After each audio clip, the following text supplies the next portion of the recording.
students. First of all, I welcome you all to my sixth video on the chapter Basics, Principles and Techniques of Organic Chemistry. In the previous video, we started the discussion on nomenclature of the organic compounds, where we discussed trivial system of nomenclature and common system of nomenclature, right? In the today's video, we'll go for the IUPAC system of nomenclature. A very useful discussion for understanding the whole organic chemistry, right? Because if you are able to write the names of the organic compounds, then only you can understand the properties of the organic compounds. Because IUPAC, that rules of IUPAC system of nomenclature will be designed on the basis of structure of the organic compound. The structure of the organic compound will be taken as a reference in order to name the organic compounds. ಒಂದು organic ಕಾಂಪೌಂಡಿನ ಸ್ಟ್ರಕ್ಚರನ್ನು reference ಆಗಿ ಇಟ್ಕೊಂಡು ಅಥವಾ ರಚನಾ ಸೂತ್ರವನ್ನು ಗಮನದಲ್ಲಿಟ್ಕೊಂಡು ರೂಲ್ಸನ್ನು ಈ ಒಂದು ಐಯುಪ್ಯಾಕ್ ಸಿಸ್ಟಮ್ ಆಫ್ ನಾಮೆನ್ಕ್ಲೇಚರಲ್ಲಿ ಡಿಸೈಡ್ ಮಾಡಿದ್ದಾರೆ. The main principle of this particular nomenclature is the principle behind the IUPAC nomenclature is an organic compound with a particular structure should be given single name, and a particular IUPAC name should direct you to write only one structure. ಒಂದು organic compound ಒಂದು structure ನಿಮಗೆ ಗೊತ್ತಿದ್ರೆ ಆ ಸ್ಟ್ರಕ್ಚರ್ಗೆ ನೀವು ಒಂದೇ ಒಂದು IUPAC ನೇಮನ್ನು ಕೊಡಲಿಕ್ಕೆ ಬರಬೇಕು. ಜೊತೆಗೆ ಯಾವುದೇ ಒಂದು ಐಯುಪ್ಯಾಕ್ ನೇಮ್ ನಿಮಗೆ ಗೊತ್ತಿದ್ರೆ ಅದ್ರ ಮೂಲಕ ನೀವು ಒಂದೇ ಒಂದು ಸ್ಟ್ರಕ್ಚರ್ ಅನ್ನ ಬರಲಿಕ್ಕೆ ಸಾಧ್ಯ ಆಗಬೇಕು. ಅದು ಈ ಒಂದು ಸಿಸ್ಟಮಿನ principle. And as far as any IUPAC name is concerned, right? IUPAC name of any organic compound is characterized by four important components. One is root word.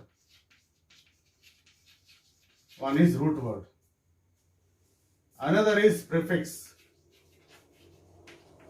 One more term is prefix. Next it will be a primary suffix. The third term is primary suffix. Fourth term is, yes, it is secondary suffix. IUPAC name of any organic compound is characterized by, yes, it is these four terms. One is root word, another is prefix, one more is primary suffix, one more is secondary suffix. Each term has got its own importance in naming the organic compound. Root word will give one information, prefix will give one information, suffix will give one information. Similarly, secondary suffix also gives one information with respect to the structure of the organic compound. ಒಂದು organic ಕಾಂಪೌಂಡಿನ structure ಅನ್ನ reference ಆಗಿ ಇಟ್ಕೊಂಡು rules ಅನ್ನ decide ಮಾಡಿರೋದ್ರಿಂದ ಪ್ರತಿಯೊಂದು term ಒಂದು information ಅನ್ನ ಕೊಡುತ್ತೆ. IUPAC name contains all these four terms. Each term gives one information about the structure of the organic compound. That's why I said, if you know the IUPAC name of organic compound, you can write the structure of the organic compound. Or if you know the structure of the organic compound, you can name the organic compound. ಅದಕ್ಕೆ ನಾನು ಹೇಳಿದ್ದೆ ನಿಮಗೆ, ಓಕೆನಾ? And also as far as IUPAC name is concerned, right? In the case of IUPAC name, among these four terms, important term is root word. This is what we call it as basic unit of the IUPAC name. This is basic unit of the IUPAC name. To this root word, from this side, yes, it is prefix will be connected. Root word again connect ಮಾಡ್ತೀವಿ, prefix ಅನ್ನ connect ಮಾಡ್ತೀವಿ. Prefix will be connected to root word from this end. Then from this end, we are going to connect, yes, it is that is primary suffix. Nothing connect ಮಾಡ್ತೀವಿ, primary suffix ಅನ್ನ connect ಮಾಡ್ತೀವಿ. This is primary suffix will be connected to root word from other end. This is a basic unit. From one end, prefix will be connected. From other end, suffix will be connected. And then suffix will be in turn connected with, yes, it is secondary suffix. This is secondary suffix. Yes, secondary suffix. And all these components are arranged in this fashion. IUPAC name ಬರೀಬೇಕಾದ್ರೆ first prefix ಬರೀಬೇಕು, ನಂತರ root word ಬರೀಬೇಕು, ನಂತರ primary suffix ಬರೀಬೇಕು, ನಂತರ secondary suffix ಅನ್ನ ಬರೀಬೇಕು. ಇದೇ ರೀತಿ ನೀವು ಈ 4 ಟರ್ಮ್ಸ್ ಅನ್ನ IUPAC ನೇಮ್ ಅಲ್ಲಿ ಅರೇಂಜ್ ಮಾಡಬೇಕು. ರೂಟ್ ವರ್ಡ್ ಇಲ್ಲಿ ಇದ್ರೆ ಫಸ್ಟ್ ಪ್ರಿಫಿಕ್ಸ್, ನಂತರ ರೂಟ್ ವರ್ಡ್, ನಂತರ ಪ್ರೈಮರಿ ಸಫಿಕ್ಸ್, ನಂತರ ಸೆಕೆಂಡರಿ ಸಫಿಕ್ಸ್ ಅನ್ನ ಬರೀಬೇಕು. ಇದೇ ರೀತಿ ಅರೇಂಜ್ ಮಾಡಬೇಕು. This is what we call IUPAC name. Okay na? Yes. And yes, it is. We'll see one by one. What this prefix? Prefix andre nodi. Pre andre first. Pre andre first. Fix it first. You write prefix first before root word. Then suffix, primary suffix. Then secondary suffix. Okay na?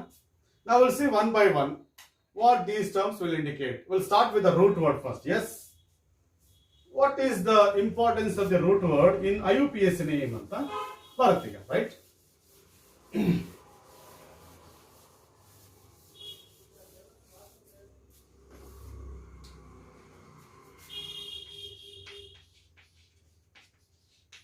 Root word, or it is also known as word root antanu karitare.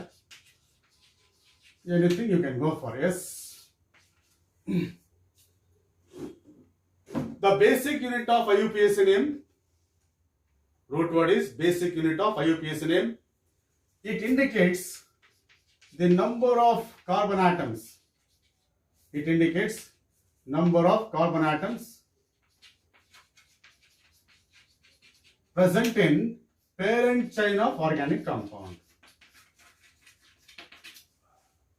Root word in the IUPAC name indicates number of carbon atoms present in parent chain of the organic compound. Number of carbon atoms in the organic compound alla. Number of carbon atoms present in parent chain. Hagadre, what is that parent chain? Parent chain is, parent chain also you can say that main chain anta karibodu ನೀವು. Parent chain is longest continuous chain of carbon atoms. Longest continuous chain of carbon atoms containing multiple bonds and functional groups. Longest continuous chain of carbon atoms containing multiple bonds and functional groups. ಇದು longest chain ಅಂದ್ರೆ ಅರ್ಥ ಏನು? It should contain more number of carbon atoms in a, yes, it is carbon chain. The carbon chain with more number of carbon atoms is longest carbon chain.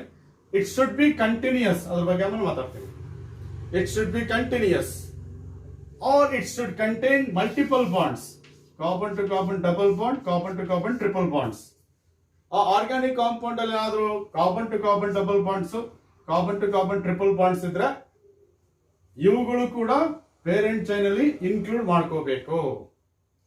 ಆ compound ಏನಾದ್ರು functional groups ಇದ್ರೆ ನಿಮಗೆ ಗೊತ್ತಲ್ಲ functional groups ಯಾವ್ದಿದೆ ಅಂತ ಹೇಳಿ, right? ಇವೆಲ್ಲ ಏನು functional groups, ಹೌದಾ? If the organic compound contains functional groups, I already gave the list of functional groups. ಈಗ ಆರ್ಗ್ಯಾನಿಕ್ ಕಾಂಪೌಂಡ್ ಏನಾದ್ರು ಫಂಕ್ಷನಲ್ ಗ್ರೂಪ್ಸ್ ಇದ್ರೆ ಇವುಗಳು ಕೂಡ ಪೇರೆಂಟ್ ಚೈನ್ ಅಲ್ಲಿ ಇನ್ಕ್ಲೂಡ್ ಆಗಬೇಕು. ಲಾಂಗೆಸ್ಟ್ ಕಾರ್ಬನ್ ಚೈನ್ ಇರಬೇಕು, ಕಂಟಿನ್ಯೂಸ್ ಇರಬೇಕು, ಮಲ್ಟಿಪಲ್ ಬಾಂಡ್ಸ್ ಇದ್ರೆ ಅವುಗಳು ಕೂಡ ಪೇರೆಂಟ್ ಚೈನ್ ಅಲ್ಲಿ ಇರಬೇಕು, ಫಂಕ್ಷನಲ್ ಗ್ರೂಪ್ಸ್ ಇದ್ರೆ ಅವುಗಳು ಕೂಡ ಪೇರೆಂಟ್ ಚೈನ್ ಅಲ್ಲಿ ಇರಬೇಕು. ಇಷ್ಟು ಏನಪ್ಪಾ ಅಂದ್ರೆ ಪೇರೆಂಟ್ ಚೈನಿನ ಪ್ರಾಪರ್ಟಿ. ಫಸ್ಟ್ ನಿಮಗೆ ಲಾಂಗೆಸ್ಟ್ ಅಂದ್ರೆ ಏನು, ಕಂಟಿನ್ಯೂಸ್ ಅಂದ್ರೆ ಏನು ಸ್ವಲ್ಪ ಹೇಳ್ತೀನಿ. ಯಾಕಂದ್ರೆ ಸುಮಾರು ಸ್ಟೂಡೆಂಟ್ಸ್ ಅಲ್ಲೇನೆ ಫೇಲ್ ಆಗ್ಬಿಡ್ತಾರೆ. ಪೇರೆಂಟ್ ಚೈನ್ ಅನ್ನ ಸೆಲೆಕ್ಟ್ ಮಾಡ್ಕೊಳ್ಳೋದ್ರಲ್ಲೇ ತಪ್ಪು ಮಾಡ್ಬಿಡ್ತಾರೆ. ಆಗ the whole name will be, yes, it is wrong. First parent chain ಅನ್ನು ಸೆಲೆಕ್ಟ್ ಮಾಡಕ್ ಬರಲಿಲ್ಲ ಅಂದ್ರೆ ನೀವು IUPAC ನಾಮೆನ್ಕ್ಲೇಚರ್ ಮಾಡಕ್ ಬರೋದೇ ಇಲ್ಲ ಅಂತ ಅರ್ಥ. ಈಗ ನೋಡಿ, ಒಂದು for example we have one carbon chain. Yes, it is, this is one carbon chain with 4 carbon atoms. Yes, this is another carbon chain. Yes, it is, this is one more carbon chain. Yes, it is one more organic compound with 5 carbon atoms. Yes, this is another carbon chain with yes, it is 8 carbon atoms. So then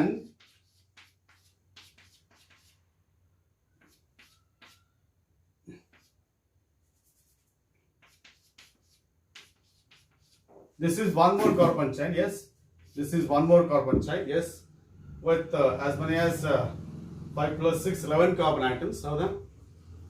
ಇದು ನೋಡಿ ಇವೆಲ್ಲ ಕೂಡ ಏನು organic. ನಾನು hydrogen ಬರ್ದಿಲ್ಲ, ಓಕೆನಾ? ಯಾಕಂದ್ರೆ hydrogen ಎಷ್ಟು ಅಂತ ಫಿಕ್ಸ್ ಇರುತ್ತಲ್ವಾ? ಇಲ್ಲಿ 3 ಹೈಡ್ರೋಜನ್ಸ್, ಇಲ್ಲಿ 2 ಹೈಡ್ರೋಜನ್ಸ್, ಇಲ್ಲಿ 2 ಹೈಡ್ರೋಜನ್ಸ್, ಇಲ್ಲಿ 3 ಹೈಡ್ರೋಜನ್ಸ್. ಹೆಂಗೆ? You need to maintain the valency of carbon as 4. ಹಾಗಾಗಿ ನಾನು ಬರಿದಿದ್ರು ಕೂಡ ನಿಮ್ಗೆ ಅಂಡರ್ಸ್ಟುಡ್ ಆಗಬೇಕು. ಇದು CS3, ಇದು CS2, ಇದು CS2, ಇದು CS3, 4 ವೇಲೆನ್ಸಿ ಸ್ಯಾಟಿಸ್ಫೈ ಮಾಡಬೇಕಲ್ಲ, ಅದಕ್ಕೆ. ಇಲ್ಲಿ ನಮಗೆ ಏನು ತೊಂದರೆ ಇಲ್ಲ. It is continuous chain of 4 carbon atoms. ಹಾಗಾಗಿ there are 4 carbon atoms in parent chain. ಬೇರೆ ಏನು ಪ್ರಾಬ್ಲಮ್ ಇಲ್ಲ, ಇಲ್ಲಿ ಬ್ರಾಂಚಸ್ ಇಲ್ಲ, ಏನೂ ಇಲ್ಲ. ಕಂಟಿನ್ಯೂಸ್ ಆಗಿ ನಿಮಗೆ 4 ಕಾರ್ಬನ್ ಆಟಮ್ಸ್ ಇದೆ. ಹಾಗಾಗಿ 4 ಕಾರ್ಬನ್ ಆಟಮ್ಸ್ ಪೇರೆಂಟ್ ಚೈನ್ ಅಲ್ಲಿ ಇದೆ. ನೋಡಿ ಇಲ್ಲಿದೆ, ನೋಡಿ ಇಲ್ಲೂ ಕೂಡ ಎಷ್ಟಿದೆ? 3 ಕಾರ್ಬನ್ ಆಟಮ್ಸ್ ಪೇರೆಂಟ್ ಕಂಟಿನ್ಯೂಸ್ ಆಗಿ. ಇದು ಆದ್ರೂ ಆಗ್ಬೋದು, ಓಕೆನಾ? That chain contains 3 carbon atoms in parent chain. ಹೌದಾ? ಇಲ್ಲೇನಿದೆ? 1 2 3. ಪೇರೆಂಟ್ ಚೈನ್ ಅಲ್ಲಿ ಎಷ್ಟಿದೆ? 3 ಕಾರ್ಬನ್ ಆಟಮ್ಸ್ ಇದೆ. ಇವೆಲ್ಲ ಬ್ರಾಂಚಸ್, ಬ್ರಾಂಚಸ್ ಕಂಟಿನ್ಯೂಸ್. ನೀವು ಪೇರೆಂಟ್ ಚೈನ್ ಅನ್ನು ಸೆಲೆಕ್ಟ್ ಮಾಡಿದ್ಮೇಲೆ ಉಳಿದಿದ್ದೆಲ್ಲ ಕೂಡ ಸಬ್ಸ್ಟಿಟ್ಯೂಯೆಂಟ್ಸ್ ಆಗುತ್ತೆ, ಉಳಿದಿದ್ದೆಲ್ಲ ಕೂಡ ಬ್ರಾಂಚಸ್ ಆಗುತ್ತೆ. ಪೇರೆಂಟ್ ಚೈನ್ ಅನ್ನು ಸೆಲೆಕ್ಟ್ ಮಾಡಿದ್ಮೇಲೆ ಉಳಿದೆಲ್ಲ ಗ್ರೂಪ್ಸ್ ಅನ್ನ ನೀವೇನ್ ಮಾಡಬೇಕು? ಸಬ್ಸ್ಟಿಟ್ಯೂಯೆಂಟ್ಸ್ ಅಥವಾ ಬ್ರಾಂಚಸ್ ಅಥವಾ ಬ್ರಾಂಚಸ್ ಅಂತ ಟ್ರೀಟ್ ಮಾಡಬೇಕು.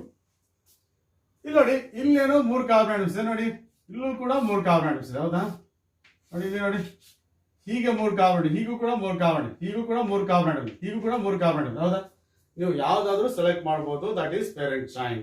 ಏನಪ್ಪಾ ಅಂದ್ರೆ ಲಾಂಗೆಸ್ಟ್ ಅಂದ್ರೆ maximum number of carbon atoms in parent chain ಎಷ್ಟಿದೆ? ಇಲ್ಲಿ 3 ಇದೆ. ಹೌದಾ? 3ಕ್ಕಿಂತ ಜಾಸ್ತಿ ಇರ್ತಕ್ಕಂಥ ಕಾರ್ಬನ್ ಚೈನ್ ಈ ಮಾಲಿಕ್ಯೂಲ್ ಅಲ್ಲಿ ಇಲ್ಲ. ನೀವು ಹೇಗೆ ತಗೊಂಡ್ರು ಕೂಡ ನೋಡಿ, ಹೀಗಾದ್ರೂ ತಗೊಳ್ಳಿ, ಎಸ್, ಇಲ್ಲೂ ಕೂಡ 3 ಬರ್ತದೆ. ಹೀಗಾದ್ರೂ ತಗೊಳ್ಳಿ, ಇಲ್ಲೂ ಕೂಡ 3 ಬರ್ತದೆ. ಈಗ ತಗೊಳ್ಬೇಕಾದ್ರೆ ಎಸ್, ಇಲ್ಲೂ ಕೂಡ 3 ಬರ್ತದೆ. ಎಸ್, ಹೌದಾ? ಹಾಗಾಗಿ ಏನಪ್ಪಾ ಅಂದ್ರೆ ಕಂಟಿನ್ಯೂಸ್ ಇರಬೇಕು, ರೈಟ್? ಓಕೆನಾ? ಲಾಂಗೆಸ್ಟ್ ಇರಬೇಕು. ಇದರಲ್ಲಿ 3 carbon atoms in parent chain. Yes, ಇಲ್ಲಿ ಬನ್ನಿ, ಇದು ಇಂಟ್ರೆಸ್ಟಿಂಗ್. ಎಸ್, ಇಲ್ಲಿ ನೋಡಿ, I can show you different yes it is carbon chains of different length. ನೋಡಿ ಇಲ್ಲಿ ಒಂದು ತೋರಿಸ್ತೀನಿ ನಿಮಗೆ. ಇದರಲ್ಲಿ 4 ಕಾರ್ಬನ್ ಆಟಮ್ಸ್ ಇದೆ. ಹೌದಾ? 4 carbon atoms in parent chain. ಇದೊಂದು ಕಾರ್ಬನ್ ಚೈನ್ ಇದೆ. ಇಲ್ಲೊಂದು ನೋಡಿ, ಎಸ್ ಇಟ್ ಇಸ್ ಇನ್ನೊಂದು ಕಾರ್ಬನ್ ಚೈನ್. ನೋಡಿ ಇಲ್ಲಿಂದ ಬನ್ನಿ, ಸ್ಟಾರ್ಟ್ ಮಾಡಿ. ಎಸ್ ಎಸ್, ನೋಡಿ ಎಷ್ಟಾಗುತ್ತೆ ಇಲ್ಲಿ? 1 2 3 4 5 6 ಸಾರಿ 5. ಹೌದಾ? 1 2 3 4 5. ಇದೊಂದು ಲಾಂಗೆಸ್ಟ್ ಕಂಟಿನ್ಯೂಸ್. ನೋಡಿ ಇದು ಕೂಡ ಲಾಂಗೆಸ್ಟ್ ಮತ್ತೆ ಕಂಟಿನ್ಯೂಸ್. ಹೌದಾ? ಇನ್ನೊಂದು ತೋರಿಸ್ತೀನಿ ನೋಡಿ, ದಟ್ ಈಸ್ ಇನ್ನೊಂದು ಕಾರ್ಬನ್ ಚೈನ್ ತೋರಿಸ್ತೀನಿ ನೋಡಿ. ದಟ್ ಈಸ್ ಇಲ್ಲಿಂದ ಬನ್ನಿ, ಇಲ್ಲಿಂದ ಸ್ಟಾರ್ಟ್ ಮಾಡಿ. ಎಸ್, ಓಕೆನಾ? ಈಗ ಬನ್ನಿ, ಈಗ ಬನ್ನಿ, ಈಗ ಬನ್ನಿ, ಈಗ ಬನ್ನಿ. ಇದು ಕೂಡ ಏನು ನೋಡಿ, 1 2 3 4 5. ಇಲ್ಲೂ ಕೂಡ 5 ಇದೆ. ನೀವು ಇದನ್ನಾದ್ರೂ ತಗೊಳ್ಳಿ, ಇಲ್ಲಿ 5 ಇದೆ, ಇಲ್ಲೂ 5 ಇದೆ. Yes, anything can be taken as a parent chain because both contain 5 carbon atoms. Longest continuous, both are continuous. ನೋಡಿ ಕಂಟಿನ್ಯೂಸ್ ಅಂದ್ರೆ ಹೀಗಿರಬಹುದು, ಇದು ಕೂಡ ಕಂಟಿನ್ಯೂಸ್, ಇದು ಕೂಡ ಕಂಟಿನ್ಯೂಸ್. ಎಸ್, ಇದು ಕೂಡ ಕಂಟಿನ್ಯೂಸ್. ಇವೆಲ್ಲ ಕಂಟಿನ್ಯೂಸ್. ನೋಡಿ ದಿಸ್ ಇಸ್ ಹೀಗೆ ಬಂದು ಇದು ಕಂಟಿನ್ಯೂಸ್, ಇದು continuous.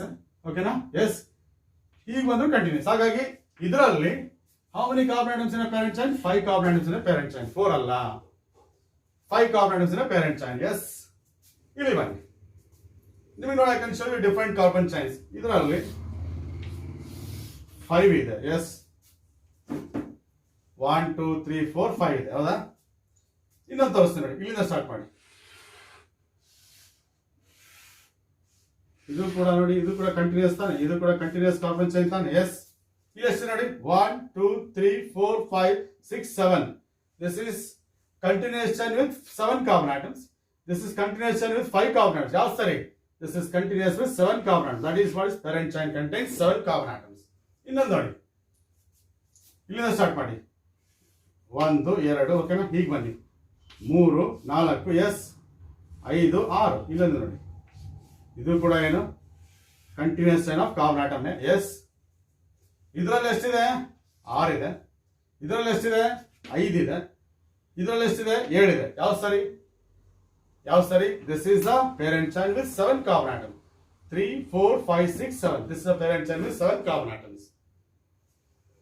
Okay, now hige you should select, yes it is continuous chain of, yes it is longest continuous chain of carbon atoms. Okay, now containing maximum number of carbon atoms, that should be continuous and that should contain multiple bonds and functional groups. ಅಕಸ್ಮಾತ್ ಏನಾದರೂ multiple bonds ಇದ್ರೆ ನೋಡಿ, ಅಕಸ್ಮಾತ್ ಏನಾದರೂ multiple bonds ಇದ್ರೆ ನೋಡಿ, this is 1, yes it ನೋಡಿ double bond ಇದೆ ಹೌದಾ, ಇಲ್ಲಿ ನೋಡಿ ಹೀಗೆ ತಗೊಂಡ್ರೆ yes it is 4 carbon atoms ಆಗುತ್ತೆ. ಎಸ್ ಇನ್ನೊಂದು ವೇ ನೋಡಿ, ಇನ್ನೊಂದು ಪಾಸಿಬಲ್ ವೇ ನೋಡಿ, ಇಲ್ಲಿಂದ ಬಂದು ಹೀಗೆ ಬನ್ನಿ. ಎಸ್ ಇಟ್ ಈಸ್ ಹೀಗೆ ಹೋದ್ರು 4 ಇದೆ, ಹೀಗೆ ಹೋದ್ರು 4 ಇದೆ, ಹೀಗೆ ಬಂದ್ರೆ 3 ಇದೆ. ಯಾವ್ದು ತಗೋಬೇಕು? 4 ಇರೋದು, ಇಲ್ಲೂ 4 ಇದೆ, ಇಲ್ಲೂ 4 ಇದೆ, ಇದು 4 ಇದೆ, ಹೀಗೂ 4 ಇದೆ, ಎರಡು continuous. But it should be taken as parent chain because it contains multiple bonds. ನಾನು ಹೇಳಿದ್ನಲ್ಲ, your parent chain should include multiple bonds. ನಿಮ್ಮ ಪೇರೆಂಟ್ ಚೈನ್ ಅಲ್ಲಿ ಮಲ್ಟಿಪಲ್ ಬಾಂಡ್ಸ್ ಕಾಂಪೌಂಡ್ ಅಲ್ಲಿ ಇದ್ರೆ ಅವುಗಳನ್ನ ಸೇರಿಸ್ಕೋಬೇಕು. ಮಲ್ಟಿಪಲ್ ಬಾಂಡ್ಸ್ ಇಲ್ಲ ಅಂದ್ರೆ ತೊಂದರೆ ಇಲ್ಲ, ಮಲ್ಟಿಪಲ್ ಬಾಂಡ್ಸ್ ಇದ್ರೆ they ought to be included in parent chain. Parent chain ಅಲ್ಲಿ ಅವುಗಳನ್ನ ಸೇರಿಸ್ಕೋಬೇಕು. ಮಲ್ಟಿಪಲ್ ಬಾಂಡ್ಸ್ ಅಂದ್ರೆ carbon to carbon double bonds and triple bonds, ಹೌದಾ? ಈಗ ನೋಡಿ ಇಲ್ಲೊಂದು ನೋಡಿ ತೋರಿಸ್ತೀನಿ ನೋಡಿ, ದಟ್ ಈಸ್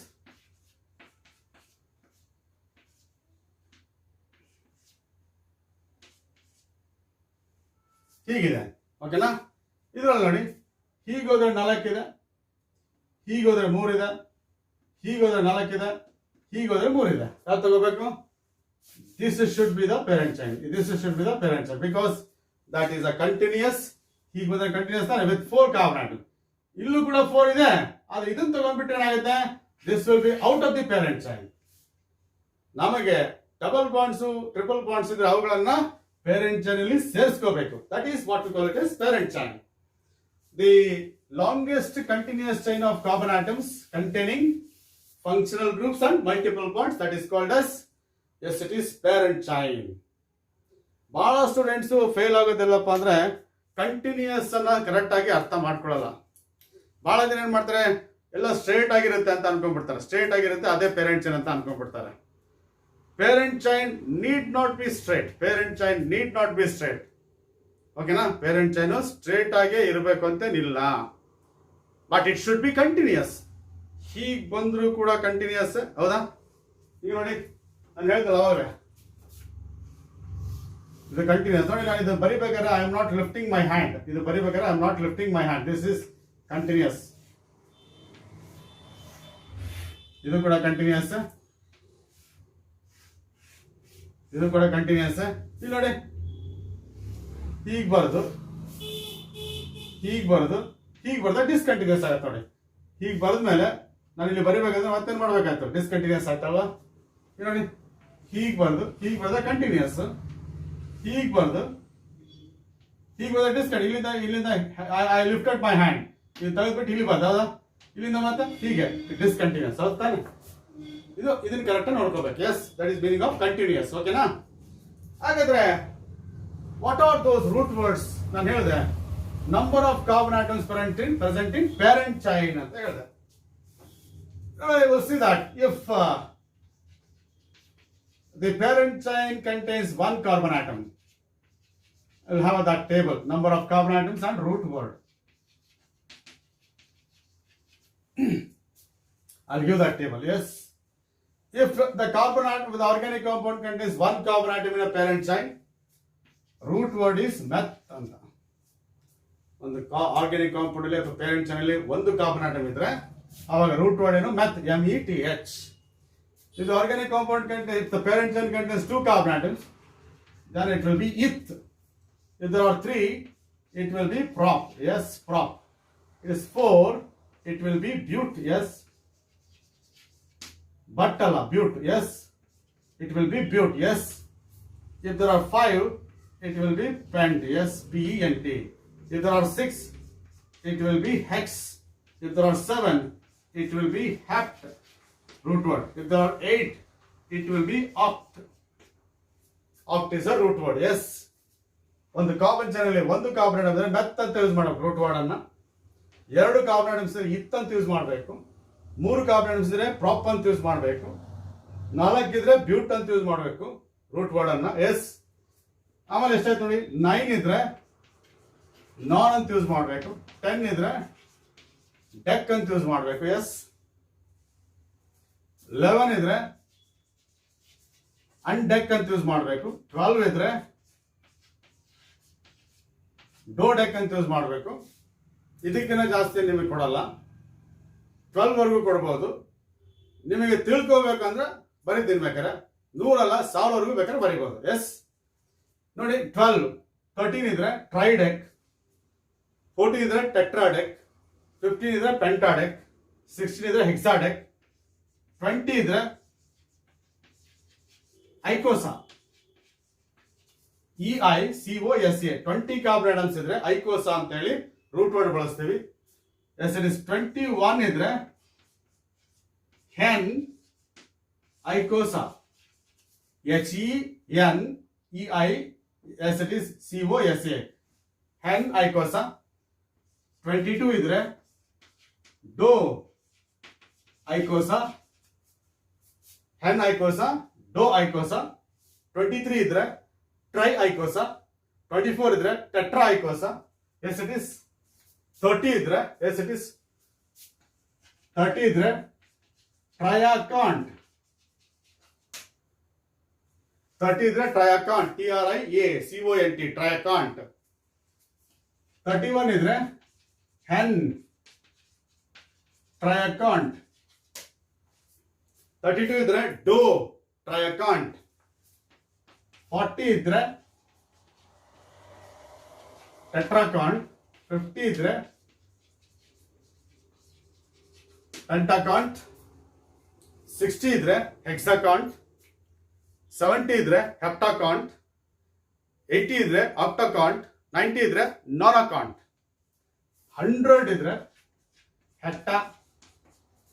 100 ಇದ್ರೆ ಎಕ್ಟಾ. ಹುಡುಗರಿಗೆ ಸಫಿಷಿಯಂಟ್ ಆಗಲ್ಲ. ಬಹಳ ಸ್ಟೂಡೆಂಟ್ಸ್ ಏನ್ ಮಾಡ್ತಾರೆ ಗೊತ್ತಾ, ನಾನು 10ವರೆಗೆ ಬರೆದ್ರೆ 11 ಎಷ್ಟು ಅಂತ ಕೇಳ್ತಾರೆ. 11ಕ್ಕೆ ಏನು ಅಂತ ಕೇಳ್ತಾರೆ. 20ವರೆಗೂ ಬರದೆ ಅಂತ ಇಟ್ಕೊಳ್ಳಿ, 21, 22 ಏನು ಸರ್ ಅಂತ ಕೇಳ್ತಾರೆ. 30ವರೆಗೂ ಬರೆದ್ರೆ 40, 50 ಏನು ಸರ್ ಅಂತ ಕೇಳ್ತಾರೆ. 100ವರೆಗೂ ಬರೆದಿದ್ದೀನಿ ಹೆಕ್ಟಾ ಅಂತ ಹೇಳಿ.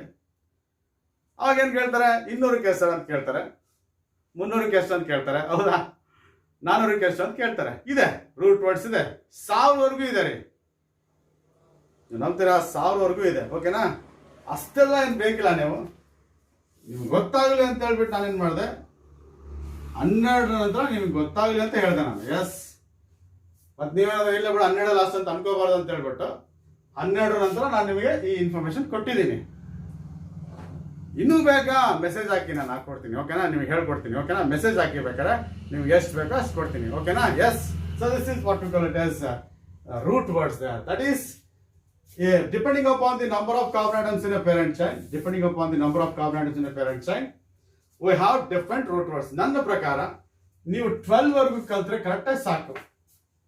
1ಗೆ ಮೆತ್ತು, 2ಗೆ ಇತ್ತು, 3ಕ್ಕೆ ಪ್ರಾಪ್, 4ಕ್ಕೆ ಬ್ಯೂಟ್, 5 ಕಾರ್ಬನ್ ಆಟಮ್ಸ್ ಇದ್ರೆ ಪೆಂಟ್, 6 ಇದ್ರೆ ಹೆಕ್ಸ್, 7 ಇದ್ರೆ ಹೆಪ್ಟ್, 8 ಇದ್ರೆ ಆಕ್ಟ್, 9 ಇದ್ರೆ ನಾನ್, 10 ಇದ್ರೆ ಡೆಕ್, 11 ಇದ್ರೆ ಅನ್ಡೆಕ್, 12 ಇದ್ರೆ ಡೋಡೆಕ್. ಇಷ್ಟು ಕಲ್ತ್ರೆ ಸಾಕು ನಿಮ್ಮ ಲೆವೆಲ್ಗೆ.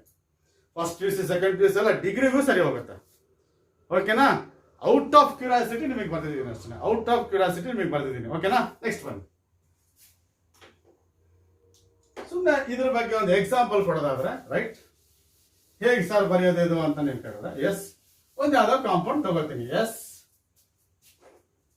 ಈಗ ನೋಡಿ, this is CH3, CH2, CH, CS3 ಅನ್ನೋದು ಇದೊಂದು ಕಾಂಪೌಂಡ್ ಇದೆ ಅಂತ ಇಟ್ಕೊಳ್ಳಿ. ಇದರಲ್ಲಿ ಪೇರೆಂಟ್ ಚೈನ್ ಅಲ್ಲಿ 4 ಕಾರ್ಬನ್ ಆಟಮ್ಸ್ ಇದೆ, ಕಂಟಿನ್ಯೂಸ್. ಹೌದಾ? ಹೀಗಾದ್ರೂ ತಗೊಳ್ಳಿ, ಹೀಗಾದ್ರೂ ತಗೊಳ್ಳಿ, 4ಕ್ಕೆ ಬರುತ್ತೆ. ಇದು ಪೇರೆಂಟ್ ಚೈನ್ ಸೆಲೆಕ್ಟ್ ಮಾಡಿದ್ರೆ ಸಬ್ಸ್ಟಿಟ್ಯೂಯೆಂಟ್ ಆಗುತ್ತೆ. ಆರ್ಗ್ಯಾನಿಕ್ ಕಾಂಪೌಂಡ್ ಅಲ್ಲಿ 5 ಕಾರ್ಬನ್ ಆಟಮ್ಸ್ ಇದೆ. ನಮಗೆ ಆರ್ಗ್ಯಾನಿಕ್ ಕಾಂಪೌಂಡ್ ಅಲ್ಲಿ ಎಷ್ಟು ಕಾರ್ಬನ್ ಆಟಮ್ಸ್ ಇದೆ ಅದು ಬೇಕಿಲ್ಲ ನಮಗೆ. ಪೇರೆಂಟ್ ಚೈನ್ ಅಲ್ಲಿ ಎಷ್ಟಿದೆ ನೋಡಬೇಕು. 1, 2, 3, 4 ಇರೋದ್ರಿಂದ root word for this is but ಅಂತ ರೂಟ್ ವರ್ಡ್ ಯೂಸ್ ಮಾಡ್ತೀವಿ.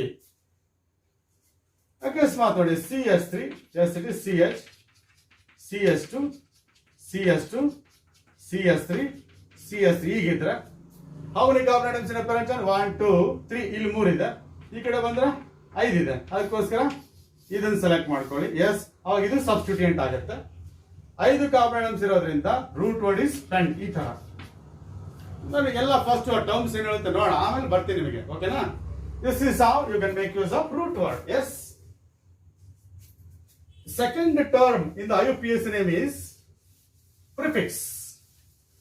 ಆ ಟರ್ಮ್ ಹೇಳುತ್ತೆ ಫಿಕ್ಸ್ ಇಟ್ ಫಸ್ಟ್ ಅಂತ. ಪ್ರಿ ಅಂದ್ರೆ ಫಸ್ಟ್. ಅಂದ್ರೆ IUPAC ನೇಮ್ ಬರೀಬೇಕಾದ್ರೆ ಪ್ರಿಫಿಕ್ಸ್ ಅನ್ನ ಫಸ್ಟ್ ಬರೀಬೇಕು ಅಂತ ಅರ್ಥ. ಏಕೆನಾ? That is prefix indicates the type of substituents present in type of substituents attached to the parent chain. ನಾನು ಹೇಳಿದೆ ಪೇರೆಂಟ್ ಚೈನ್ ಸೆಲೆಕ್ಟ್ ಮಾಡಿದ ಮೇಲೆ ಉಳಿದವೆಲ್ಲವೂ ಕೂಡ ಏನು ಸಬ್ಸ್ಟಿಟ್ಯೂಯೆಂಟ್ಸ್. ಯಾವ್ದಾದ್ರು ಒಂದು ಸಬ್ಸ್ಟಿಟ್ಯೂಯೆಂಟ್ ಪೇರೆಂಟ್ ಚೈನ್ ಕನೆಕ್ಟ್ ಆಗಿದ್ರೆ ಆ ಸಬ್ಸ್ಟಿಟ್ಯೂಯೆಂಟ್ ಬಗ್ಗೆ ತಿಳ್ಕೊಳ್ಳಕ್ಕೆ ನೀವು ಆ ಸಬ್ಸ್ಟಿಟ್ಯೂಯೆಂಟ್ಸ್ ಬಗ್ಗೆ ಹೇಳಲಿಕ್ಕೆ ನೀವು ಪ್ರಿಫಿಕ್ಸ್ ಅನ್ನು ಬಳಸ್ಕೋಬೇಕು ನೀವು. ಈಗ ನೋಡಿ, I'll give the list of substituents and corresponding prefix ಬರೀತೀನಿ. If the parent chain contains CS3 group as a substituent, parent chain ಗೆ CS3 ಕನೆಕ್ಟ್ ಆಗಿದ್ರೆ ಆಗ you use the suffix methyl. Use the suffix methyl ಅಂತ use ಮಾಡಬೇಕು. ಅಕಸ್ಮಾತ್ ಈ ರೀತಿ CH3 that is CH2 CS3 ಇದ್ರೆ ಬ್ರಾಕೆಟ್ ಅಲ್ಲಿ C2H5 ಕೂಡ ಬರೀಬಹುದು. S, CS3 CS2 single bond ಅಂದ್ರೆ ನಮ್ಗೆ ಗೊತ್ತು ಸಬ್ಸ್ಟಿಟ್ಯೂಯೆಂಟ್ ಗೆ ಅನ್ಸ್ಯಾಟಿಸ್ಫೈಡ್ ವೇಲೆನ್ಸಿ ಇದೆ. ಓಕೆನಾ? ಆಲ್ಕೈಲ್ ಗ್ರೂಪ್ಸ್ ಬಗ್ಗೆ ಹೇಳಿದ್ದೆ ನಾನು ನಿಮಗೆ. ಎಸ್, ಇವೆಲ್ಲ ನೀವು ಸುಮ್ಮನೆ ಲೈನ್ ಬರೀತಾ ಇಲ್ಲ ನಾನು, ಅನ್ಸ್ಯಾಟಿಸ್ಫೈಡ್ ವೇಲೆನ್ಸಿಸ್ ಇವೆಲ್ಲ. ಓಕೆನಾ? CS3 CS2 C2H5 ಇದ್ರೆ ಆಗ ಇಥೈಲ್ ಬರೀಬೇಕು. ಎಸ್, ಅಕಸ್ಮಾತ್ ನೋಡಿ CH2 CS2 CS3 ಇದ್ರೆ ಇದಕ್ಕೆ ಸಬ್ಸ್ಟಿಟ್ಯೂಟ್ ಪ್ರಿಫಿಕ್ಸ್ ಏನು ಪ್ರೊಫೈಲ್ ಅಂದ್ರೆ ಪೇರೆಂಟ್ ಚೈನ್ಗೆ ಈ ಗ್ರೂಪ್ ಏನಾದ್ರು ಕನೆಕ್ಟ್ ಆಗಿದ್ರೆ ಪ್ರೊಫೈಲ್ ಅಂತ ಯೂಸ್ ಮಾಡ್ಬೇಕು ಪ್ರಿಫಿಕ್ಸ್ ಅನ್ನ. ಇದನ್ನ ಹೀಗೂ ಬರೀಬಹುದು, C3H7 ಅಂತಾನು ಕೂಡ ಬರೀಬಹುದು. ಎಸ್, C3H7 ಅಂತಾನು ಕೂಡ ಬರೀಬಹುದು. ಎಸ್, ಅಕಸ್ಮಾತ್ ನಿಮಗೆ ಸಬ್ಸ್ಟಿಟ್ಯೂಯೆಂಟ್ ಏನಾದ್ರು ಕ್ಲೋರೋ ಇದ್ರೆ then you have to use the prefix chloro. Cl ಇದ್ರೆ ಕ್ಲೋರೋ ಅಂತ ಬಳಸಬೇಕು. ಸಬ್ಸ್ಟಿಟ್ಯೂಯೆಂಟ್ Br ಇದ್ರೆ ಬ್ರೋಮೋ ಅಂತ ಬಳಸಬೇಕು. ಎಸ್, ಬ್ರೋಮೋ ಅಂತ ಬಳಸಬೇಕು. ಸಬ್ಸ್ಟಿಟ್ಯೂಯೆಂಟ್ I ಇದ್ರೆ ಅಯೋಡೋ ಅಂತ ಬಳಸಬೇಕು. ಎಸ್, ಸಬ್ಸ್ಟಿಟ್ಯೂಯೆಂಟ್ ಏನಾದರೂ F ಇದ್ರೆ ಫ್ಲೋರೋ ಅಂತ ಬರಿಬೇಕು. ಪ್ರಿಫಿಕ್ಸ್ ಏನು fluoro, FLUORO. Yes, yes it is. ಏನಾದರೂ ಸಬ್ಸ್ಟಿಟ್ಯೂಯೆಂಟ್ NO2 ಇದ್ರೆ ನೈಟ್ರೋ ಅಂತ ಬರಿಬೇಕು. That is the prefix use for NO2 group. Yes, ಏನಾದರೂ NO ಇದ್ರೆ ನೈಟ್ರೋಸೋ ಅಂತ ಬರಿಬೇಕು. NO2 ಇದ್ರೆ ನೈಟ್ರೋ, NO ಇದ್ರೆ ನೈಟ್ರೋಸೋ ಅಂತ ಬರಿಬೇಕು. ಎಸ್, ಅಕಸ್ಮಾತ್ OCH3 ಅಂತಿದ್ರೆ ಮೆಥಾಕ್ಸಿ ಅಂತ ಬರಿಬೇಕು. CS ಮಿಥೈಲ್ ತಾನೆ, O ಇರೋದ್ರಿಂದ ಮೆಥಾಕ್ಸಿ. OC2H5 ಇದ್ರೆ ಇಥಾಕ್ಸಿ. OC2H5 ಇದ್ರೆ ಇಥಾಕ್ಸಿ ಅಂತ ಬರಿಬೇಕು. ಎಸ್, ಇವೆಲ್ಲ ಪಾಸಿಬಲ್ ಸಬ್ಸ್ಟಿಟ್ಯೂಯೆಂಟ್ಸ್ ನಮಗೆ. ಇವೆಲ್ಲ possible substituents to your level, first and second PUC level. ಹಾಗಾಗಿ ನಿಮ್ಮ ಪೇರೆಂಟ್ ಚೈನ್ಗೆ ಈ ಗ್ರೂಪ್ಸ್ ಏನಾದರೂ ಕನೆಕ್ಟ್ ಆಗಿದ್ರೆ, ಮಿಥೈಲ್ ಕನೆಕ್ಟ್ ಆಗಿದ್ರೆ, CS3 ಕನೆಕ್ಟ್ ಆಗಿದ್ರೆ ಮಿಥೈಲ್ ಅಂತ ಬಳಸಿ ಪ್ರಿಫಿಕ್ಸ್ ಅನ್ನ. CS2 CS3 ಕನೆಕ್ಟ್ ಆಗಿದ್ರೆ ಇಥೈಲ್ ಅಂತ ಬಳಸಿ. CS2 ಅಥವಾ C3H7 ಕನೆಕ್ಟ್ ಆಗಿದ್ರೆ ಪ್ರೊಫೈಲ್ ಅಂತ ಬಳಸಿ. ನಿಮ್ಮ ಪೇರೆಂಟ್ ಚೈನ್ಗೆ Cl ಕನೆಕ್ಟ್ ಆಗಿದ್ರೆ ಕ್ಲೋರೋ ಅಂತ ಬಳಸಿ ಪ್ರಿಫಿಕ್ಸ್ ಅನ್ನ. Br ಕನೆಕ್ಟ್ ಆಗಿದ್ರೆ ಬ್ರೋಮೋ ಅಂತ ಬಳಸಿ. I ಕನೆಕ್ಟ್ ಆಗಿದ್ರೆ ಅಯೋಡೋ ಅಂತ ಬಳಸಿ. F ಕನೆಕ್ಟ್ ಆಗಿದ್ರೆ ಫ್ಲೋರೋ ಅಂತ ಬಳಸಿ. NO2 ಕನೆಕ್ಟ್ ಆಗಿದ್ರೆ ನೈಟ್ರೋ ಅಂತ ಬಳಸಿ. ಓಕೆನಾ? NO ನೈಟ್ರೋಸೋ, OCH3 methoxy, OC2H5 ethoxy. These are the possible substituents. Yes. ಸುಮ್ಮನೆ example ಕೊಡೋದಾದ್ರೆ, S,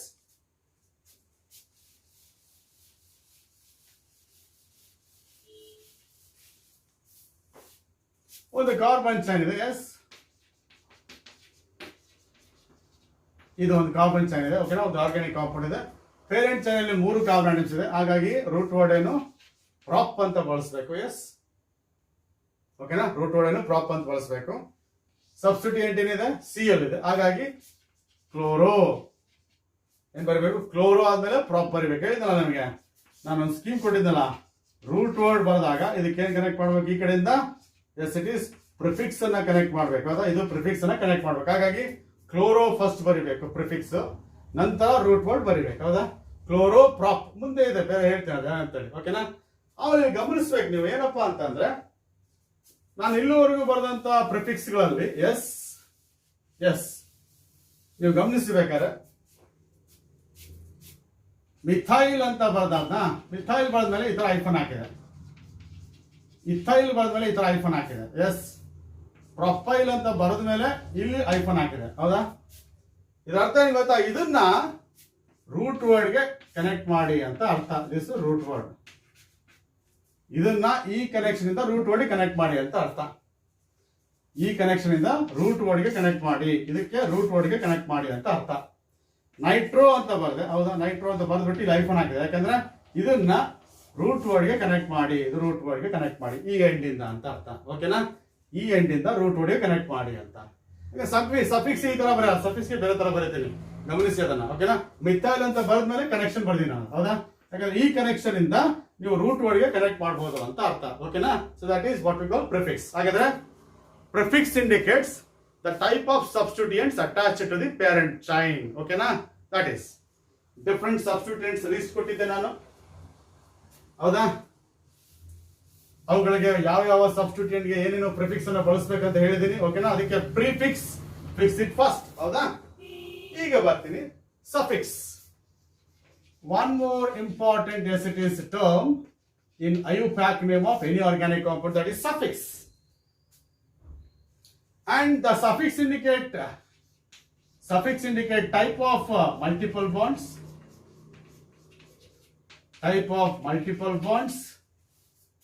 and functional groups. Type of, yes it is, multiple bonds and functional groups present in organic compound. Organic compound ಅಲ್ಲಿ ಯಾವ multiple bond ಇದೆ ಅನ್ನೋ ಒಂದು ವಿಚಾರವನ್ನ suffix ಹೇಳುತ್ತೆ. ಯಾವ functional group ಇದೆ ಅಂತ ಹೇಳೋದು ಕೂಡ suffix. It indicates the type of multiple bonds and functional groups. Multiple bonds will be indicated by primary suffix. Type of multiple bonds will be indicated by primary suffix. Type of functional groups will be indicated by secondary suffix. Type of functional groups will be indicated by secondary suffix. ಯಾವ multiple bonds ಇದೆ ಅಂತ ಹೇಳೋದು primary suffix, ಯಾವ functional groups ಇದೆ ಅಂತ ಹೇಳೋದು secondary suffix. That is type of primary suffix that we use to indicate the multiple bonds, right? You write first of all multiple bonds and primary suffix. Okay na? You on the table note correct. Yes, the multiple bond is of this type. Only single bonds ಇದೆ, carbon to carbon single bonds. ನೋಡಿ, valency of carbon 4 ಇರಬೇಕು. Okay na? The primary suffix for that is ane. If the organic compound contains carbon to carbon double bonds, primary suffix is ene. If the organic compound contains carbon to carbon triple bond, primary suffix is ine. ಗಮನಿಸಬೇಕು, ಇಲ್ಲಿ ನಾನು connection ಅನ್ನ ಈ end ಅಲ್ಲಿ ಬರ್ದಿದ್ದೆ ನೋಡಿ. Prefix ಗೆ ಏನ್ ಬರ್ದಿದ್ದೆ? Prefix methyl ಅಂತ ಆದ್ಮೇಲೆ ಇಲ್ಲಿ ಬರ್ದಿದೆ ಕನೆಕ್ಷನ್. ಇಲ್ಲಿ ನೋಡಿ, ಪ್ರೊಫಿಕ್ಸ್ ಗೆ ಇಲ್ಲಿ ಬರ್ದಿದೆ. ಯಾಕಂದ್ರೆ ಇದು ರೂಟ್ ವರ್ಡ್ ತಾನೇ, ಇದು ರೂಟ್ ವರ್ಡ್ ತಾನೇ. ರೂಟ್ ವರ್ಡ್ ಗೆ ಈ ಕಡೆಯಿಂದ ಪ್ರಿಫಿಕ್ಸ್ ಕನೆಕ್ಟ್ ಮಾಡಿದ್ರೆ ಈ ಕಡೆಯಿಂದ ನೋಡಿ ಇದನ್ನ ಏನ್ ಮಾಡ್ತೀವಿ? ಎಸ್ ಇಟ್ ಈಸ್ ಸಫಿಕ್ಸ್ ಅನ್ನ ಈ ಎಂಡ್ ಇಂದ ಕನೆಕ್ಟ್ ಮಾಡ್ತೀವಿ. ಅದಕ್ಕೋಸ್ಕರ ಈ ಎಂಡ್ ಇಂದ ಕನೆಕ್ಟ್ ಮಾಡ್ತೀವಿ. Yes, that is suffix is connected to root word from this. Prefix ಅನ್ನ ಈ ಎಂಡ್ ಇಂದ ಕನೆಕ್ಟ್ ಮಾಡ್ತೀವಿ. ಅದಕ್ಕೋಸ್ಕರ ಇಲ್ಲಿ ಕನೆಕ್ಷನ್ ಬರ್ದಿದೆ. This is, if the organic compound contains only single bonds, that is primary suffix for that is ane. If it contains double bond, ಒಂದು double bond ಇದ್ರೆ ಸರಿನೇ, ಆಗ ಈನ್ ಅಂತ ಬರಿಬೇಕು. ಒಂದು ಟ್ರಿಪಲ್ ಬಾಂಡ್ ಇದ್ರೆ ಸರಿನೇ, ಐನ್ ಅಂತ ಬರಿಬೇಕು. ಓಕೆನಾ? ನೀವು ಹಾಕಿದ್ರೆ ನೀವು ಕೇಳ್ಬೋದು, ಸರ್ ಬರೀ ಟ್ರಿಪಲ್ ಬಾಂಡ್ಸ್ ಇರ್ಬೇಕಾ, ಬರೀ ಡಬಲ್ ಬಾಂಡ್? ಇಲ್ಲ, ಒಂದು ಡಬಲ್ ಬಾಂಡ್ ಇದ್ರೆ ಸಾಕು, ನೀವು ಈನ್ ಅಂತ ಬರಿಬೇಕು. ಎರಡು ಇದ್ರೆ ಡೈ ಈನ್ ಅಂತ ಬರಿಬೇಕು. ಮೂರು ಇದ್ರೆ ಟ್ರೈ ಈನ್ ಅಂತ ಬರಿಬೇಕು. ಓಕೆನಾ? That is double bond. ಒಂದು ಟ್ರಿಪಲ್ ಬಾಂಡ್ ಇದ್ರೆ ಸಾಕು, ಐನ್ ಅಂತ ಬರಿಬೇಕು. ಎರಡು ಟ್ರಿಪಲ್ ಬಾಂಡ್ ಇದ್ರೆ ಡೈ ಐನ್ ಅಂತ ಬರಿಬೇಕು. ಓಕೆನಾ? So this is what we call yne for this, right? ಮತ್ತೆ ಎಲ್ಲವೂ ಟ್ರಿಪಲ್ ಬಾಂಡ್ ಇದ್ರೆ ಮಾತ್ರ ಐನ್ ಬರಿಬೇಕು ಅಂತೇನಿಲ್ಲ. ಒಂದು ಟ್ರಿಪಲ್ ಬಾಂಡ್ ಇದ್ರೆ ಸಾಕು ಒಂದು ಕಾರ್ಬನ್ ಚೈನ್ ಅಲ್ಲಿ, ಅವಾಗ ಐನ್ ಬರಿಬೇಕು. ಒಂದು ಡಬಲ್ ಬಾಂಡ್ ಇದ್ರೆ ಸಾಕು, ಅವಾಗ ಈನ್ ಅಂತ ಬರೀಬೇಕು. ಬೇರೆ ಎಲ್ಲ ಸಿಂಗಲ್ ಬಾಂಡ್ಸ್ ಇಟ್ಕೊಳ್ಳಿ, ಒಂದು ಡಬಲ್ ಬಾಂಡ್ ಇದ್ರೆ ಸಾಕು, ಈನ್ ಅಂತ ಬರೋದು ಬಿಟ್ರೆ ನಮಗೆ ಗೊತ್ತಾಗುತ್ತೆ ಒಂದು ಡಬಲ್ ಬಾಂಡ್ ಇದೆ, ಉಳಿದವೆಲ್ಲ ಸಿಂಗಲ್ ಬಾಂಡ್ಸ್ ಅಂತ ನಮಗೆ ಗೊತ್ತಾಗುತ್ತೆ. So that is what we call it as primary suffix. That indicates the type of multiple bonds present in parent chain. That is what we call suffix there. ಈಗ ಒಂದು example ಕೊಡ್ತೀನಿ. S,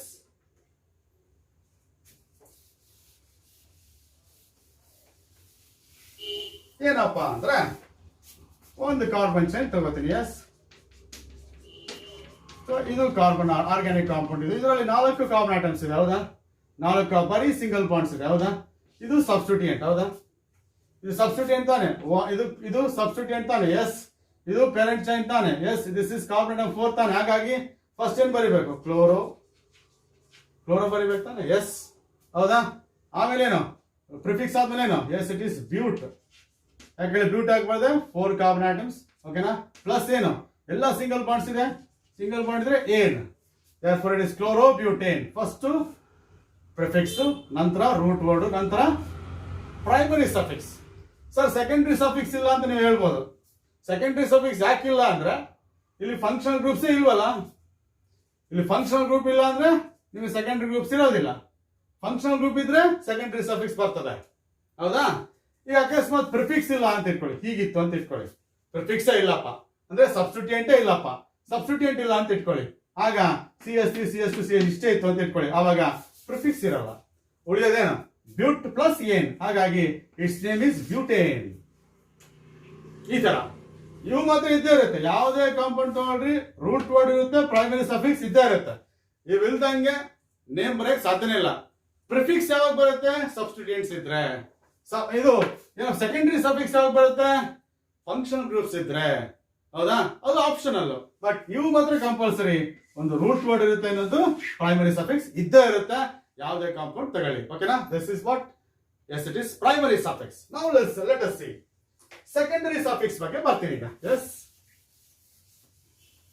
if the organic compound contains secondary suffix, right? Sorry, if the organic compound contains functional groups, right?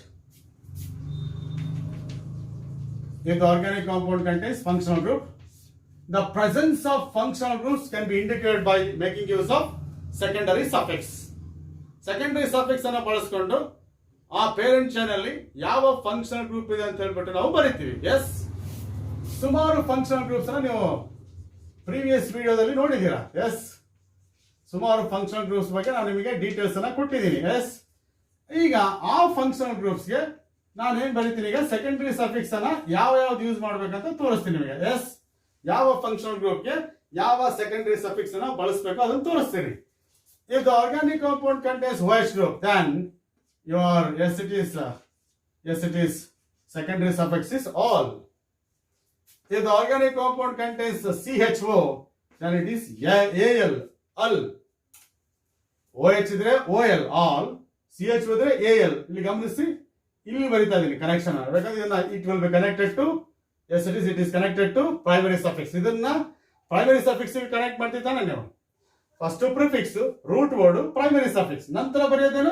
Secondary suffix. ಈ end ಇದೆ connect ಮಾಡ್ತಾರೆ. ಅದಕ್ಕೋಸ್ಕರ ಇಲ್ಲಿ hyphen ಬರೀತೀನಿ, ಓಕೆನಾ? This is connection. This is AL for the CHO.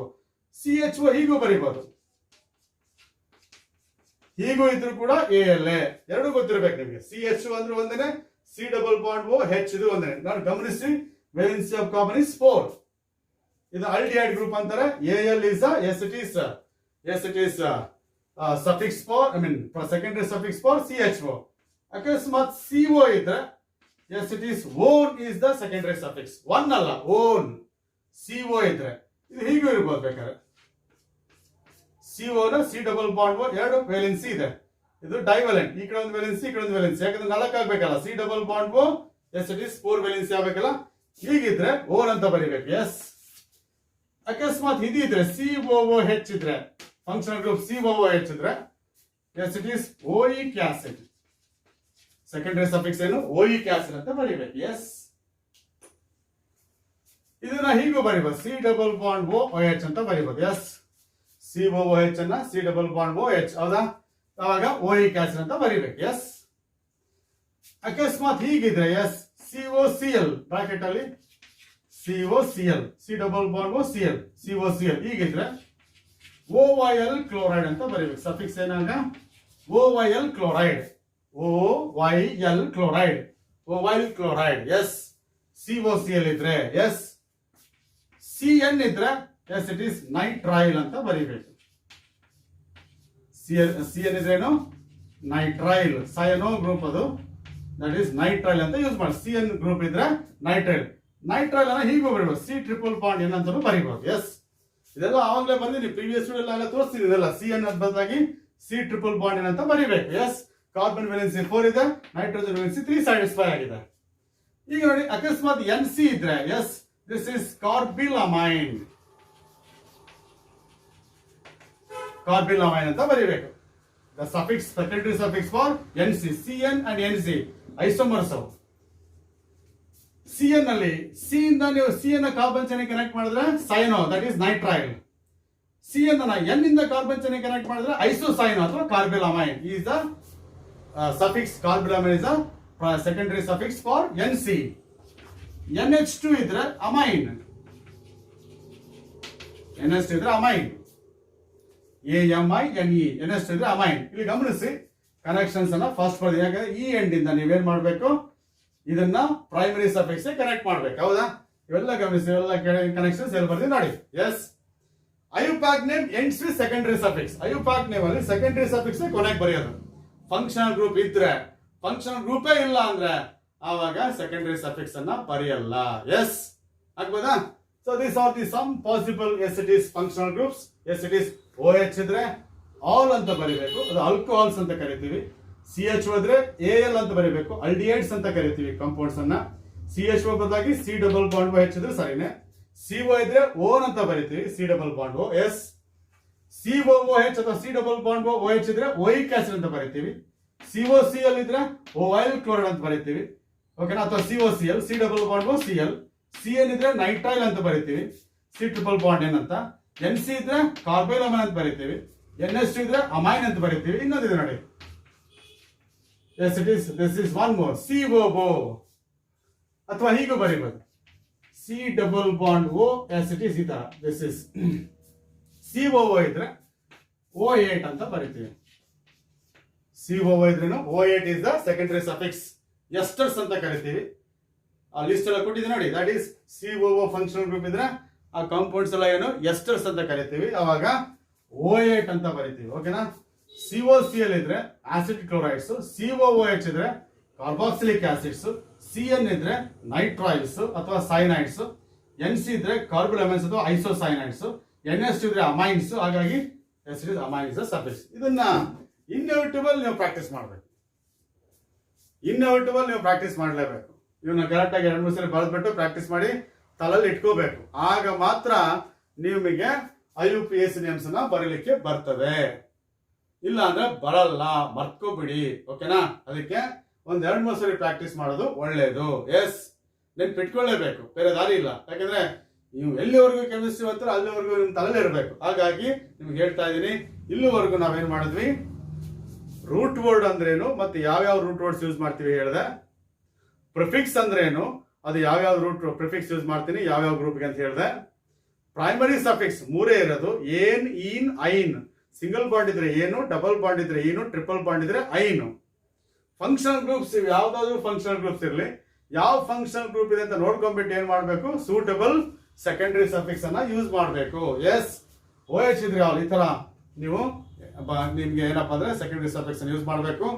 ಇನ್ನೂ ಕೆಲವು examples ಕೊಟ್ಟು ನಿಮಗೆ ಎಕ್ಸ್ಪ್ಲೈನ್ ಮಾಡಿದ್ರೆ ಇನ್ನೂ ಕ್ಲಾರಿಟಿ ಸಿಗುತ್ತೆ. ಈಗ ಏನಪ್ಪಾ ನಿಮ್ಮ ಕೆಲಸ ಏನಪ್ಪಾ ಅಂದ್ರೆ, ನಾನೇನ್ root word, prefix, suffix, primary suffix, secondary suffix ಏನ್ ಕೊಟ್ಟಿದ್ದೀನಿ, ಯಾವ್ಯಾವ ಗ್ರೂಪ್ಗೆ ಯಾವ್ಯಾವ್ದು ಅಂತ ಹೇಳ್ಬಿಟ್ಟು ತಿಳ್ಕೊಂಡ್ಬಿಟ್ಟು ಪರ್ಫೆಕ್ಟ್ ಆಗಿ ಕಲ್ತ್ಬಿಡಿ. ಆಗ ಮುಂದಿನ ವಿಡಿಯೋಗಳಲ್ಲಿ ನಾನು ಏನ್ ಡಿಸ್ಕಸ್ ಮಾಡ್ತೀನಿ ಅವಾಗ ನಿಮಗೆ ಈಸಿಯಾಗಿ ಅರ್ಥ ಆಗತ್ತೆ. ನೀವು ಯಾವ ಸುಮ್ಮನೆ ನೋಡ್ ಸುಮ್ಮನೆ ಆಗ್ಬಿಟ್ಟು ನೀವು ಕಲ್ತಿಲ್ಲ ಅಂದ್ಬಿಟ್ರೆ ಮುಂದಿನ ವಿಡಿಯೋಗಳು ನಿಮಗೆ ಏನೂ ಅರ್ಥ ಆಗಲ್ಲ. ಅದಕ್ಕೋಸ್ಕರ ನೀವು ಇವುಗಳನ್ನ ಈಗಲೇ ಇವತ್ತೇನೆ ಈಗ ನೋಡ್ತಿದ್ದೀರಲ್ಲ, ಈಗ ಬರ್ಕೊಂಡ್ಬಿಟ್ಟು ನೀಟಾಗಿ ಇವನ್ನೆಲ್ಲ ಪ್ರಾಕ್ಟೀಸ್ ಮಾಡೋ ಪ್ರಯತ್ನ ಮಾಡಿ. ಅರ್ಥ ಆಯ್ತಾ? ಓಕೆನಾ? ನೋಡಿ, ನಿಮಗೆ ಮಾಲಿಕ್ಯುಲರ್ ಫಾರ್ಮುಲಾನು ಕೊಟ್ಟಿದ್ದೀನಿ, ಸ್ಟ್ರಕ್ಚರಲ್ ಫಾರ್ಮುಲಾನು ಕೊಟ್ಟಿದ್ದೀನಿ. ಯಾಕಂದ್ರೆ ಕಾಂಪೌಂಡ್ ಅನ್ನು ಹೀಗೂ ಬರಿಬಹುದು, ಹೀಗೂ ಬರಿಬಹುದು. ಯಾಕಂದ್ರೆ ಇದನ್ನ ನಿಮಗೆ ಗೊತ್ತಿರ್ಬೇಕು ಇವಲ್ಲ, ಅದಕ್ಕೋಸ್ಕರ ಈಗ ಬರ್ದಿದ್ದೀನಿ. ಈಗ ಬರೆದಾಗ ಏನು ಓನ್ ಇವೆಲ್ಲ ಕರೆಕ್ಟ್ ಆಗಿ ಪ್ರಾಕ್ಟೀಸ್ ಮಾಡ್ಬೇಕು. ಎಸ್ ಆಗ್ಬೋದಲ್ಲ. This is something about secondary suffix. ಈಗ ನೋಡಿ, ಇಲ್ಲಿವರೆಗೂ ಕೊಟ್ಟಂತ ಎಲ್ಲ ಟರ್ಮ್ಸ್ ಅನ್ನ ಕಾಂಪೊನೆಂಟ್ಸ್ ಅನ್ನ ಕರೆಕ್ಟ್ ಆಗಿ ಪ್ರಾಕ್ಟೀಸ್ ಮಾಡ್ಕೊಂಡು ಎಸ್ ರೆಡಿ ಆಗಿರಿ. ಓಕೆನಾ.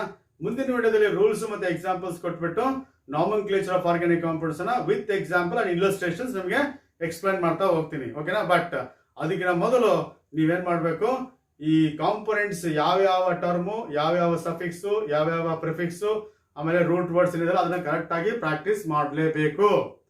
ಅದು ಪ್ರಾಕ್ಟೀಸ್ ಮಾಡಿದ್ರೆ ಮಾತ್ರ ಮುಂದಿನ ವಿಡಿಯೋದಲ್ಲಿ ಇರ್ತಕ್ಕಂಥ ಎಕ್ಸಾಂಪಲ್ಸ್ ನಿಮಗೆ ಅರ್ಥ ಆಗುತ್ತೆ. ಆಗ್ಬೋದಾ? Will see in the next video, right? Thank you.